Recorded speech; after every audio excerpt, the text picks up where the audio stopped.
Čau, principā siltumizolācijas man nepietiktu, jā, un to minerālu vati man ir jāpērk. Un es nopirku šādu. Jūs redzēsiet, jā, tad attiecīgi, ko es teikšu, šādu ar šādiem radītājiem siltumizolāciju pirkt nekad nedrīkst, jā, principā viņi neko nesiltina.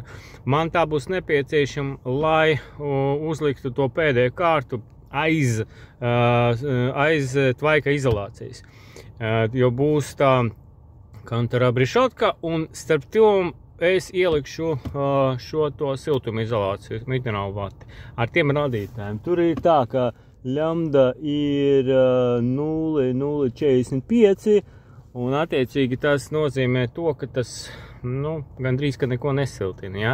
Bet, tā kārtiņa man aiz tiem 200 būs pietiekoši, un līdz ar to šajā gadījumā, jā, es to ņēmu un paņēmu tiešām jaunu materiālu, lai to ar veco, kur ir simtnieks, man nemocīties, bet šitais būs tāds, vieglākais risinājums.